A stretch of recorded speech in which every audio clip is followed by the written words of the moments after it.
Midrash Tanchuma, Parshat Vayetze, à propos de la vision de l'échelle de Ravinu. Amar Rabbi Brachia Beshem Rabbi Chalavo, Rabbi Shmuel Bar Yosena. מלמד שיראו הקדוש ברוך הוא ליעקב אבינו שרה של בבל עולה ויורד, של מדי עולה ויורד, של יוון עולה ויורד, של אדום עולה ויורד. אמר לו הקדוש ברוך הוא ליעקב, יעקב, למה אין אתה עולה? Hachem, quand il lui a montré cette vision de l'échelle, lui a montré les 4 grandes civilisations qui tour à tour vont monter, atteindre leur zénith, leur sommet, et puis redescendre. Et Akadosh Baruch Hu demande à Yaakov Avinu, il dit, pourquoi est-ce que toi tu veux pas monter? Botashani tiré Avinu Avram Yaakov Amar, que Shem shesh leilu yirida, kachani yesh li yirida.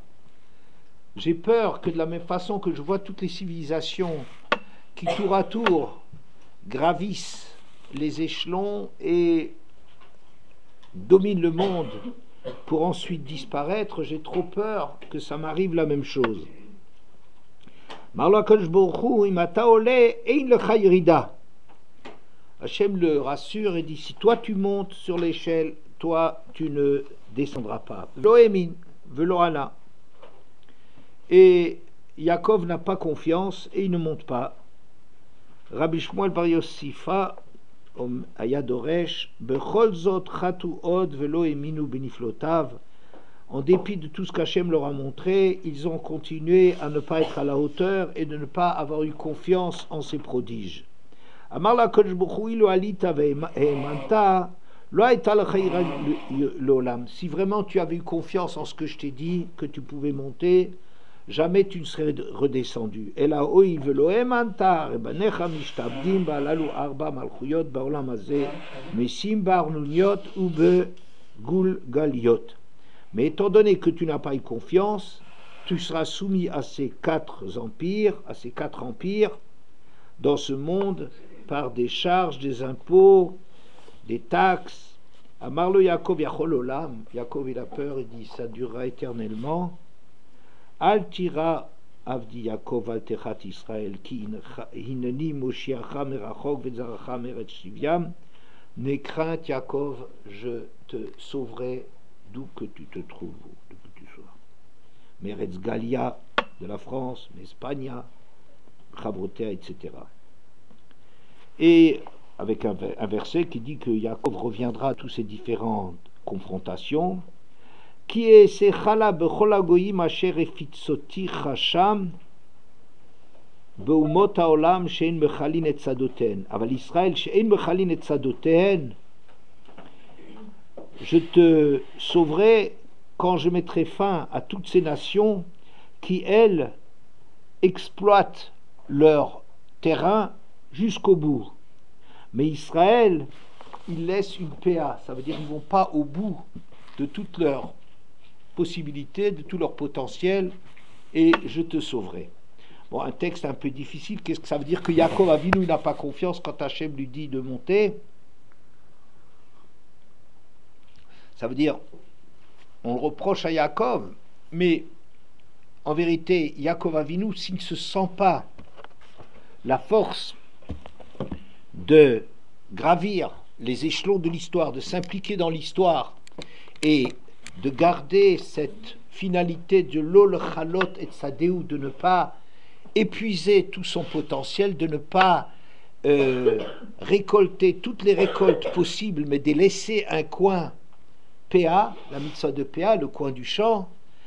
Si Yaakov il a peur qu'il sera amené par l'exercice du pouvoir d'utiliser toutes ses potentialités et ne plus garder ce coin du champ, quelque chose de personnel, quelque chose d'intime, quelque chose de profond, qu'il importe de sauvegarder dans l'histoire, eh bien il ne monte pas.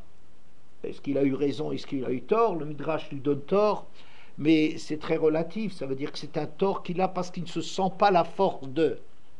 Peut-être ce qui lui donnerait la force, c'est justement de croire qu'il ne va pas y arriver, qu'à un moment ou un autre il va trébucher, quoi qu'il en soit.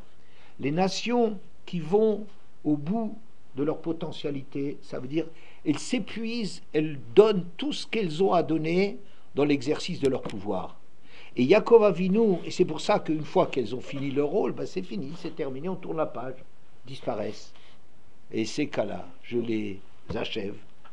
Mais Yaakov Avinu, qui a toujours eu ce souci de sauvegarder un jardin secret, un coin, quelque chose de privé qu'il ne veut pas risquer, qu'il faut sauvegarder dans chaque personne, il y a quelque chose de très très fort. Là, on peut diminuer, on peut descendre, on peut tomber et tout, mais garder quelque chose, une conscience qu'il y a quelque chose d'éternel en nous qu'il faut absolument sauvegarder.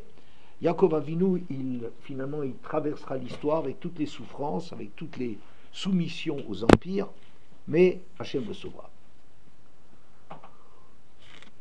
On voit ici que dans ce midrash, que le pouvoir est extrêmement dangereux. L'exercice du pouvoir est extrêmement dangereux, et Yaakov Avinu lui-même a très peur d'y perdre son âme. En vérité, pourquoi le pouvoir est dangereux? Je pense pour deux raisons. Une raison pour laquelle le pouvoir est dangereux, c'est que le fait même d'être obligé de répondre aux différents impératifs, à l'immédiateté, d'être à la hauteur, de toujours devoir être sur le devant de la scène, ça a quelque chose d'extrêmement dangereux, c'est que tu y perds ton âme, n'est-ce pas? Même si tu pars avec des bons sentiments, mais en soi, ça ne tient pas la distance souvent, et tu es obligé de faire des compromis et des raisons d'État, et on ne fait pas d'omelette sans casser des œufs, jusqu'à ce qu'à la fin, il ne reste plus rien, hein, tu es pris là-dedans. Ça, c'est un premier danger. Et ce danger, je pense qu'on peut le retrouver dans Ovadia.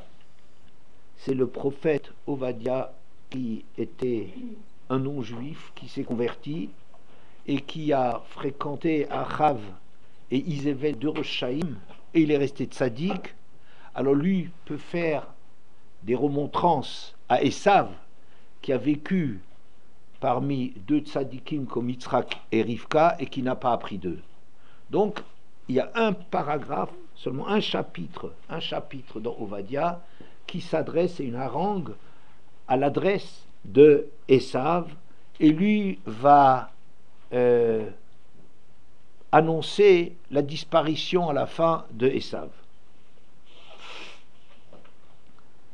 Hine katon tatir bagoyim bazouy atam od.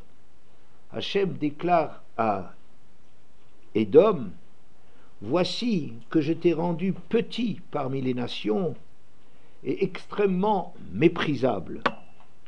Zedon libcha hishiecha shochne bechagve sela merom shifto amar belibo mi yorideini aretz.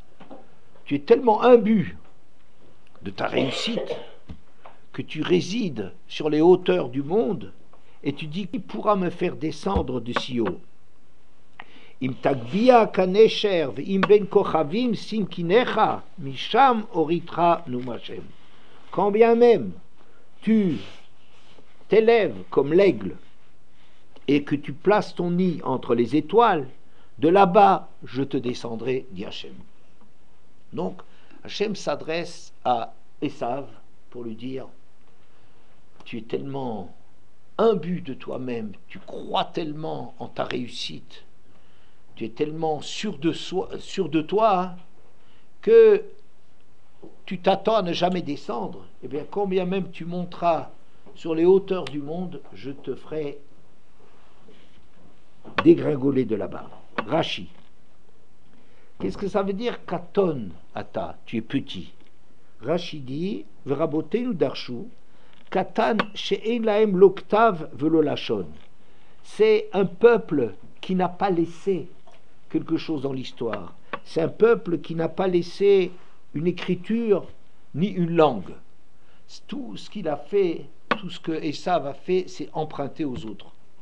Il était tellement pris par le pouvoir qu'il n'a pas eu le temps d'émettre de la pensée. Ça veut dire écrire quelque chose, créer un langage. Ça veut dire exprimer quelque chose d'éternel qui traverse l'histoire. Mais ils sont tellement pris par le piège de devoir répondre aux impératifs de l'immédiat qu'ils n'ont rien laissé. Ce qu'ils ont pris, ils ont pris l'écriture des uns, la langue des autres. Ce n'est pas des créateurs, c'est des gestionnaires. Tout ce qu'ils ont eu, le monde des idées qui se cache derrière Italia chez Yavan, on appelle même ça Italia chez Yavan. C'est l'Italie qui est produit des Grecs. C'est les Grecs qui ont pensé. Les Romains ont juste exploité les choses. Bazouille atamod, tu es extrêmement méprisable. Rashi, Bazouille chez Ein Ma'amidim Meler ben Meler. Ils n'ont pas une continuité dans le pouvoir, ils n'ont pas de succession de rois. Qu'est-ce que ça veut dire avoir une succession de rois? Ça veut dire qu'il y a un roi, et ensuite il a fait quelque chose, et puis son fils lui succède, ça veut dire que c'est ça la noblesse. La noblesse, c'est le fait d'affiner les choses, on a un héritage des parents, on travaille là-dedans, on approfondit les choses, on approfondit les acquisitions qu'on a et les réalisations, mais eux, ils sont incapables de ça. Ça veut dire qu'ils répondent tellement au présent, ils sont tellement présents dans le présent, ils ont tellement le souci de la réalité immédiate devant eux, qu'ils n'ont même pas le type le plus capable du moment, c'est lui qui va être le chef, et après il y aura un coup d'État, il y a un autre, etc. Il y a une succession de pouvoirs, mais il n'y a pas une construction, un héritage, un approfondissement. C'est quelque chose de très méprisable. Tu ne laisses rien. Tu es complètement pris par l'exercice du pouvoir, et tu ne laisses ni langue, ni écriture, ni héritage de royauté, de grandeur royale. Alors, ça, c'est la première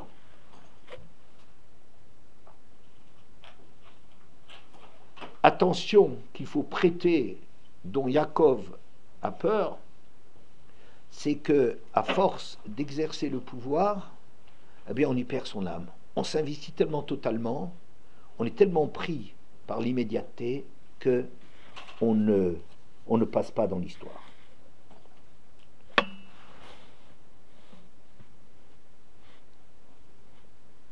Ça, on le voit dans la Megillah, que le souci d'Achashverosh, celui qui représente le pouvoir, le roi, Baharoto et Osher Kevod Malchuto, Vedukar Tiferet Gedulato Yamim Rabim, c'est quelqu'un qui montre, qui donne à voir, qui écrase le monde entier par l'étalage d'une richesse absolument extraordinaire. Il leur montre les habits de Kohen Gadol qu'il avait volés au Beth Amikdash. Il met en circulation les kélim du Beth Amikdash qu'il a volés. Il a des richesses absolument inépuisables qu'il montre, il fait défiler, il écrase le monde de sa richesse. Et même sa femme, Vashti, Baharot, Amim, Ve'asarim, Éthiopia, il montre que cette femme, c'est la femme la plus désirable du monde, la plus belle du monde, et tout ce qu'il fait, c'est montrer. Je dis que, comment on va le qualifier? On va le qualifier de Molech. La Megillat Esther, Vayi bimei Achashverosh, Hu Achashverosh ha-Molech. À l'époque d'Achashverosh, ce Achashverosh qui est Molech. Qu'est-ce que ça veut dire Molech? C'est il règne au présent. Il règne. C'est le roi qui incarne, qui représente, qui est le type du pouvoir de tout écraser devant sa puissance et l'étalage de sa richesse. Le Molech. Rav Klapisch avait souligné que quand on dit Hashem Melech, Hashem Malach, Hashem Imloch, l'Olam Vaed, il y a là-dedans deux verbes et un substantif. Deux verbes, Hachem malach, Hachem il a régné.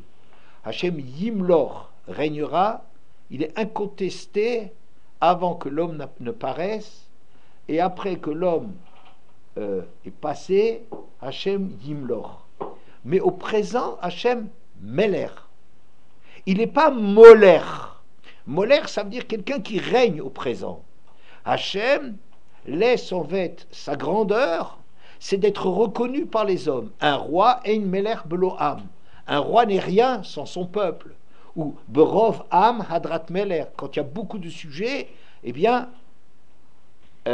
c'est la grandeur du roi de régner sur énormément de gens. Ça veut dire des gens qui le reconnaissent et qui lui confient le pouvoir. Hachem est là pour que les hommes reconnaissent sa grandeur. À l'opposé, le molaire, c'est celui qui fait tout pour imposer sa grandeur.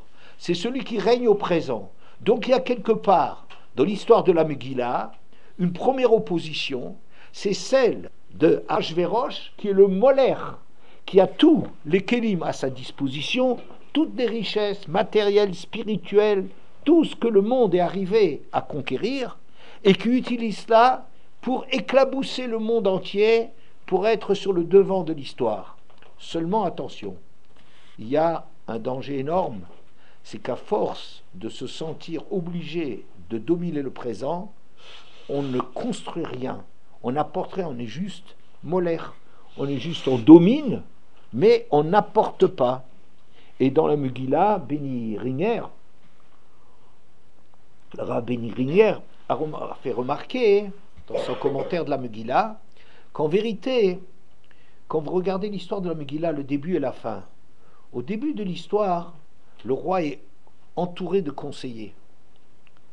2 fois, on voit qu'il a 7 conseillers, il a un brain trust, il a quelque chose, des gens qui le soutiennent, un conseil pour la gestion du pouvoir. Il demande leur avis et tout. Et à la fin, plus personne. Il prend ses décisions, il n'y a plus personne à côté de lui. Voilà un glissement. On a pu être idéaliste au début, mais ça y est, ces beaux principes disparaissent devant l'immédiateté. Aussi, Vanacha Asalahamim, le roi fait au départ de l'histoire, il faisait des cadeaux somptueux, il faisait des remises d'impôts et tout.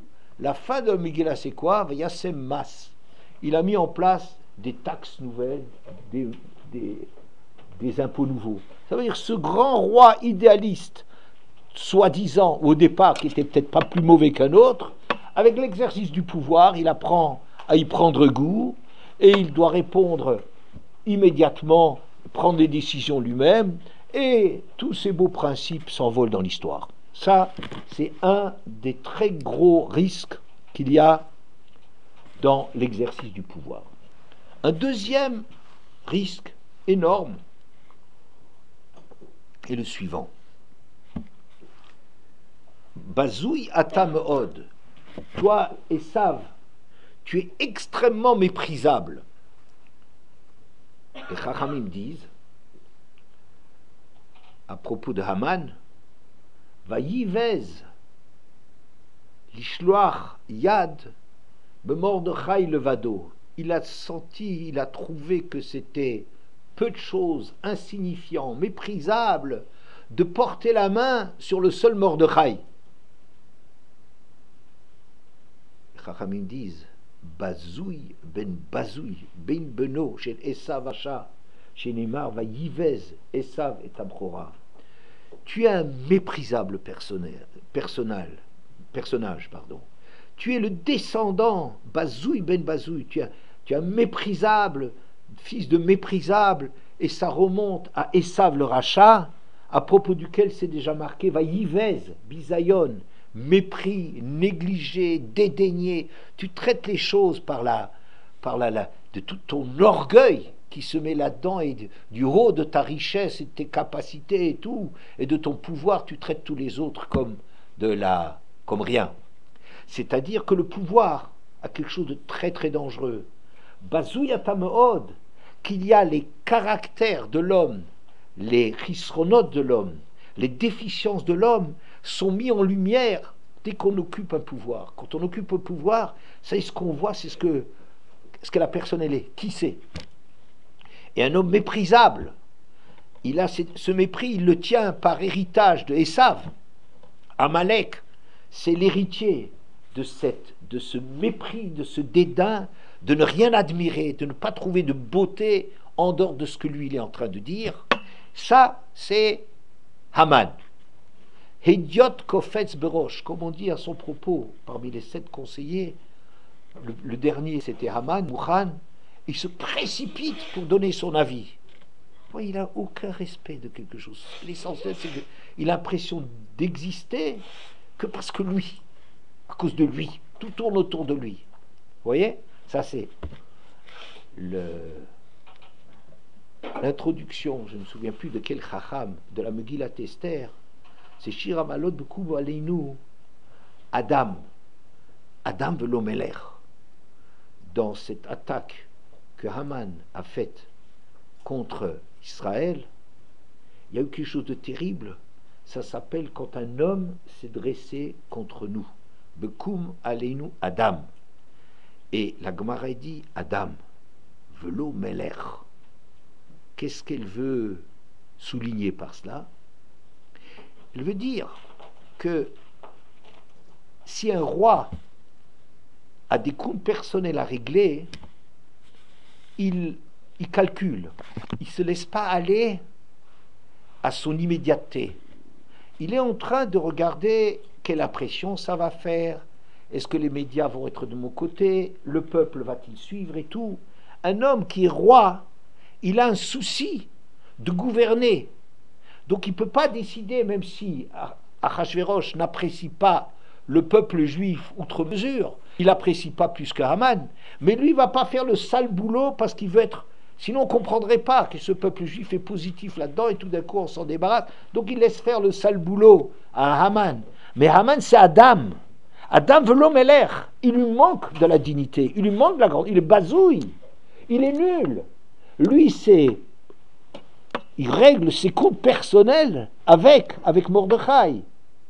Et ça, son histoire, il n'utilise le pouvoir qui lui est donné que pour régler ses problèmes personnels, sans compter, sans faire la réflexion de qu'est-ce que ça donne, quel est l'impact d'une chose de ce genre-là, comment ça va influer. C'est pas un roi, c'est un petit bonhomme, un bonhomme qui est bazouille, et un homme bazouille utilise le pouvoir pour se mettre en valeur. Donc, si on veut résumer,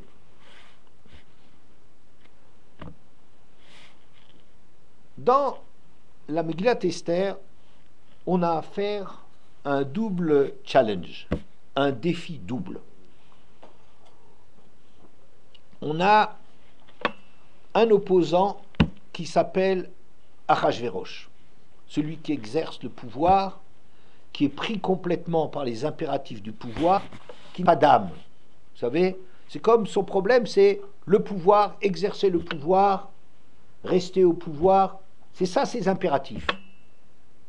Parce que c'est, si vous voulez, le risque inhérent à diriger, c'est de mettre tout pour continuer son pouvoir et étendre son pouvoir.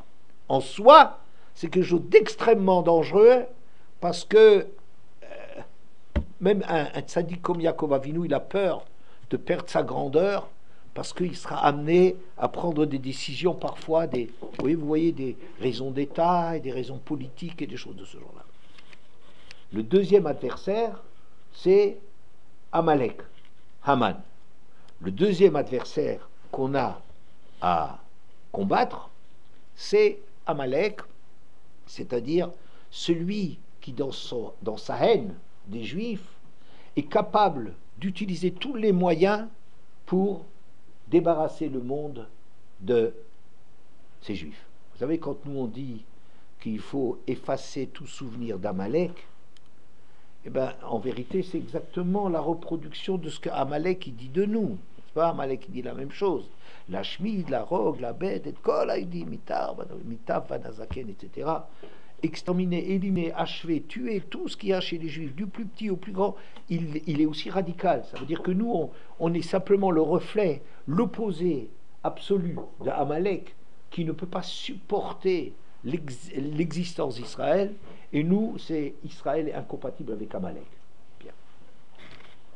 Jusqu'à là, ça va? Donc, j'ai expliqué pourquoi Yaakov Avinu a eu trop peur de s'engager dans l'histoire. Quand la Gemara, dans Megillah Yudbet, Amud Aleph 12a, se demande quelle est la raison pour laquelle les Juifs auraient presque, chas v'shalom, disparu devant ce qui s'est passé chez les Perses et les Mèdes. Pour quelle raison? Il y a eu deux raisons qui ont été données. Celle de Rabbi Shimon Bar Yochai, celle de ses élèves. Les versions, en vérité, il y a deux textes. Dans les uns, on attribue une raison à Rabbi Shimon, et dans l'autre texte, c'est l'autre raison, et inversement pour ses élèves. Une raison, c'est Ishtachavu le Tselem. Ils se sont prosternés devant l'effigie du pouvoir de Nebuchadnezzar. Un. Deuxièmement, Nehenu Ota Souda. Ils ont profité du repas. N'est-ce pas? Le repas, Israël a voulu participer à ce repas. Et regardez, c'est un moment unique et tragique dans l'histoire où Israël est en train de rejeter sa nature profonde parce que ils ont l'impression que ça y est, les vieilles valeurs, ce qu'eux ils incarnent, c'est plus à l'ordre du jour. Ils ont l'impression que maintenant Hachem, il est loin, Hachem. Ce qui se passe, c'est l'homme. Le pouvoir de l'homme est plus immédiatement dangereux que le danger d'Hachem, que de désobéir à Hachem. C'est un. Ils sont prosternés devant la représentation du pouvoir humain. Deuxièmement,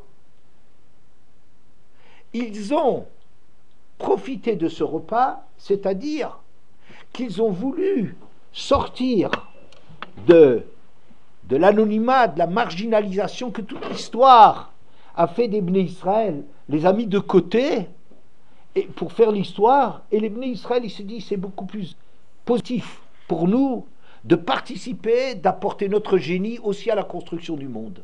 Vous voyez, c'est les deux choses que les Bnei Israël ont fauté d'une façon extrêmement grave, c'est-à-dire d'oublier leur destin qui est d'être lié à Hachem et de respecter la Torah comme moyen de faire évoluer positivement les choses. Ces deux points sur lesquels ils ont fauté, Rabbi Tzadok HaKohen les relie à l'opposition qu'il y a contre Achashverosh et celle qu'il y a contre Haman. Achashverosh, c'est l'exercice du pouvoir. C'est l'exercice du pouvoir qui fascine les Bnei Israël. On se met avec, on participe au repas. Oui, on reste en juif, on mange cachère. D'accord. Mais on cesse d'être sur le bas-côté de la route. On veut, nous aussi, participer et construire le monde. Cette illusion qu'ils ont, oui, ça c'est une illusion qui est contre l'exercice du pouvoir d'Achashverosh. Le deuxième adversaire, c'est quoi? C'est Haman. Haman, c'est celui qui avait fait dessiner une avodah zara sur lui, qui se prenait pour un dieu. C'est l'homme qui se prend pour un dieu. Il n'y a plus de Dieu. C'est moi qui suis Dieu. C'est moi qui suis la référence de tout. Ouais. Ça c'est Haman, pardon. C'est Haman qui incarne cette avodah zara, ce rejet du pouvoir d'Hachem en faveur du pouvoir de l'homme. L'homme est plus positif, beaucoup plus actif, a beaucoup plus les moyens, soi-disant, de diriger l'histoire. Donc, une nouvelle étape, que les deux dangers du pouvoir, celle que le pouvoir par lui-même incite l'homme à tout faire, à tout trahir pour arriver à exercer la domination sur le monde. Oui. Deuxièmement, que toutes les insuffisances de l'homme vont utiliser l'instrument, l'outil du pouvoir pour arriver à écraser le monde.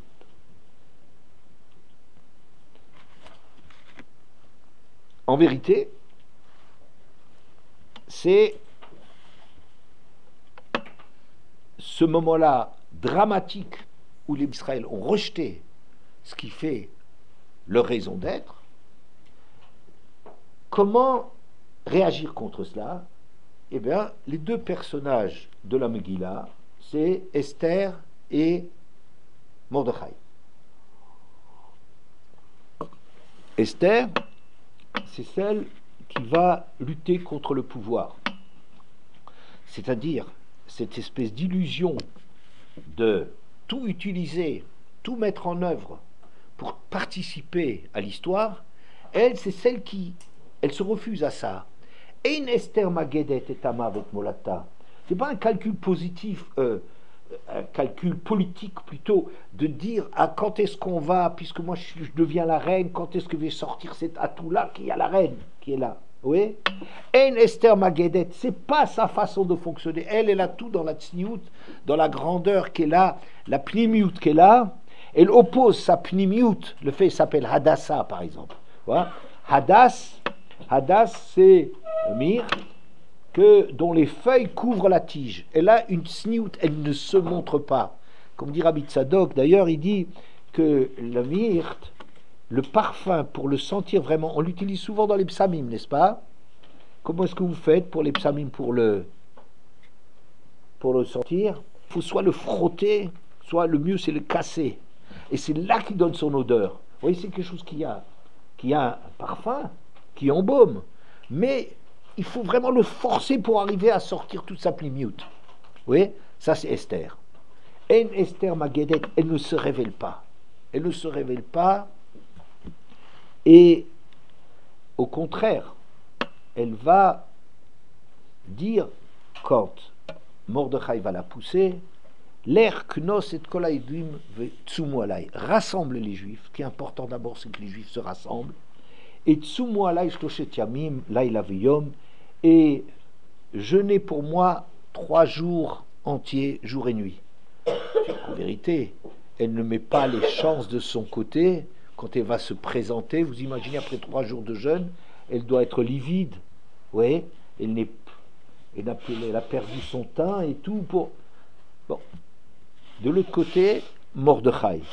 Mordechai, c'est celui qui va s'opposer à cette avodazara de Haman. Lo yichra velo yishtachave. C'est marqué au futur. Il ne se prosternera pas, il ne se bougera pas devant Haman. C'est déjà annoncé que c'est dans son caractère. On ne bouge pas. Mordechai est tellement riche de Emet. Vous savez que dans les différentes pierres précieuses qu'on a énumérées dans la Sidra, lequel c'est Binyamin? Quelle est la pierre précieuse qui représente Binyamin? C'est le jaspe.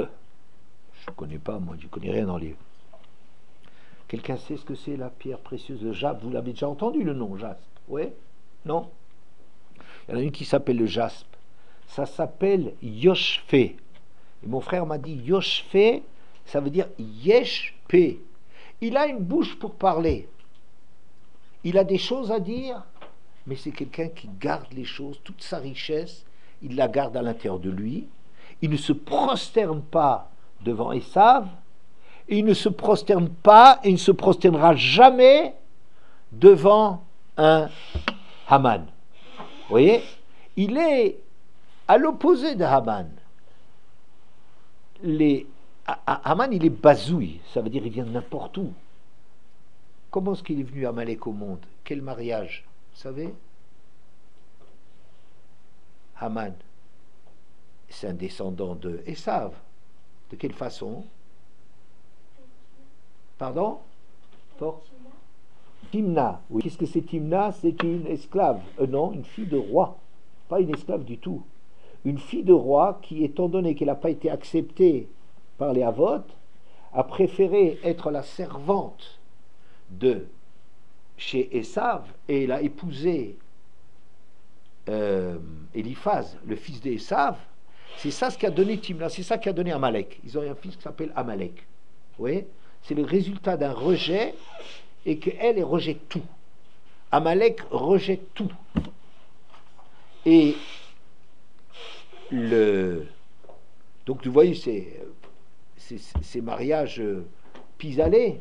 Alors que Mordechai, il est Mourtar Beyorsim, il a plein de dignité. D'un côté, son père était de Binyamin, cette force intérieure absolument extraordinaire.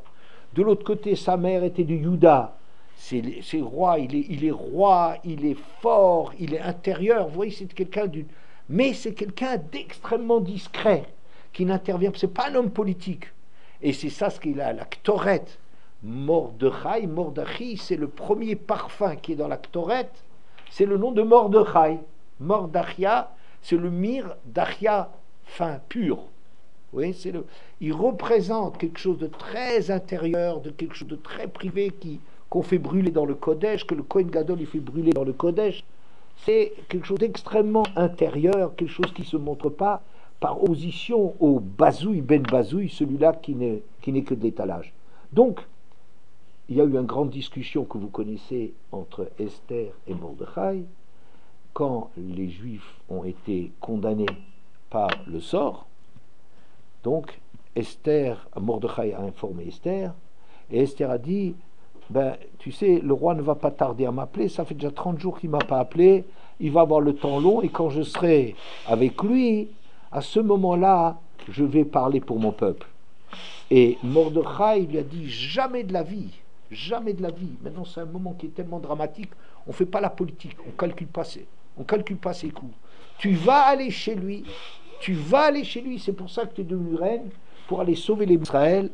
Et alors, vous voyez que Esther a accepté ça, elle a rejeté son calcul, mais il dit c'est pas le moment. Et qu'est-ce qu'elle a fait? Yavo, Hameler, Vahaman, Hayom, et la Souda, etc. Elle a micheté. Elle convoque Akadosh Baruch Hu, si vous voulez. Yavo, Yud, Hameler, He, Vahaman, Va, Hayom, He, Yud et Vavke, qu'ils viennent dans ce repas. C'est comme si elle prend Hachem à témoin pour arriver à sauver les Bnei Israël, comme si elle a laissé de côté tout l'argument qu'elle pouvait avoir. Au contraire, elle est livide, elle n'a plus de couleur ni rien après 3 jours de jeûne et tout, et ses préoccupations et tout pour son peuple. Et elle va telle qu'elle, elle va affronter Haman pour qu'Hachem choisisse entre les deux. Est-ce que vous voyez le... Voilà. Hachem Avatanes, par amour du miracle qu'Hachem a fait pour nous, c'est quoi? Il y a eu ici un basculement de l'histoire. À savoir, on dit que par quel mérite est-ce que Esther a régné sur 127? Est-ce que vous savez? 127, ça doit vous dire quelque chose. C'est l'âge de Sarah. Sarah a vécu 127 ans, et bisrout de Sarah, il y a eu Esther qui a dominé 127 provinces. Quelle est la différence entre Sarah et Esther? Sarah, c'est le lancement du produit de la grandeur d'Israël. Sarah, toute sa vie, elle n'a fait qu'accumuler les mérites et construire les choses. Et Avram, à ses côtés aussi, c'est marqué Vayavo Avram Bayamim. Avram, il est arrivé avec tous les jours. Ça veut dire chaque jour, il avait des acquisitions nouveaux, des acquis nouveaux, des dimensions nouvelles qu'il était en train de conquérir. Et eux, c'est le lancement de mettre sur orbite ce qui s'appelle le clan d'Israël. Et cette période, elle s'est arrêtée lorsque les Bnei Israël ont renoncé à ça, ont cru qu'il fallait trahir leur mission pour devenir comme des goïms et aspirer à intervenir dans l'histoire, que c'était quelque chose qui était plus positif pour nous. Cet échec-là a été réparé par Mordechai. Mordechai a un mérite extraordinaire. Il a provoqué Haman, mais en même temps, il y a eu un mythe des Bnei Israël. Il les mettait en danger.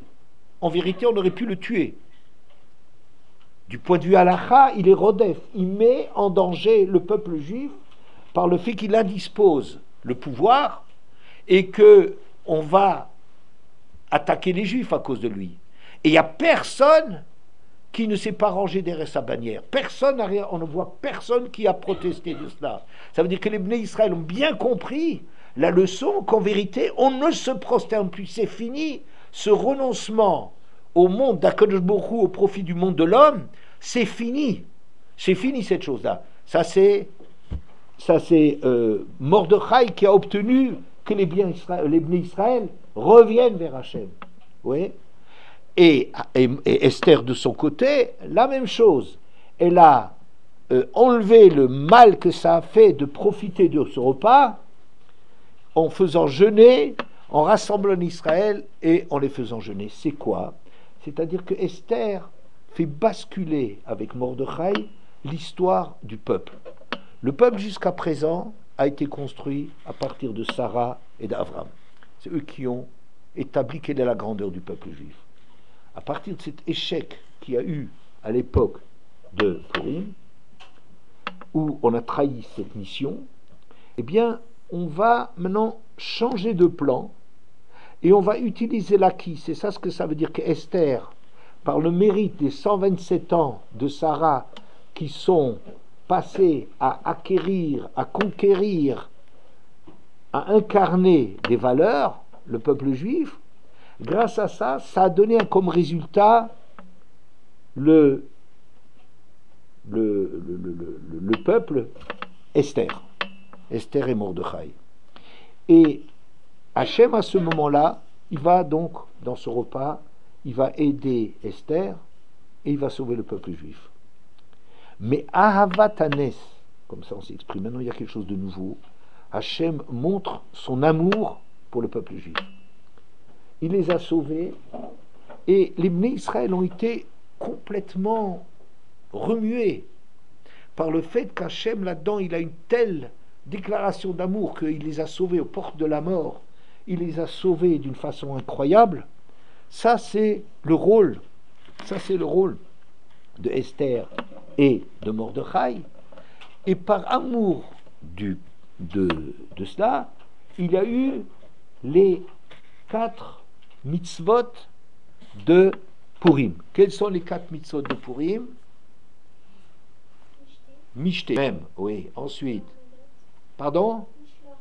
Mishloach manot, matanot laevionim et Megillah. Très bien. Alors, ça veut dire quoi? Ça veut dire, d'après ce que j'ai décrit, on va comprendre la tchouva des Bnei Israël, c'est quoi? C'est de comprendre en vérité que c'est Hachem qui fait l'histoire. C'est ça ce qu'ils ont pris conscience. Ils croyaient jusque-là que c'est leur participation qui va sauver les choses. Sauf que là, ils sont arrivés au bout du rouleau, ils y croyaient plus.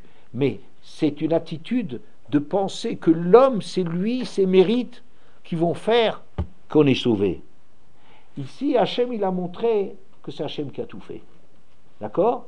Et donc, c'est pas cette aspiration au pouvoir, c'est quelque chose qui est laisse ça au goïm.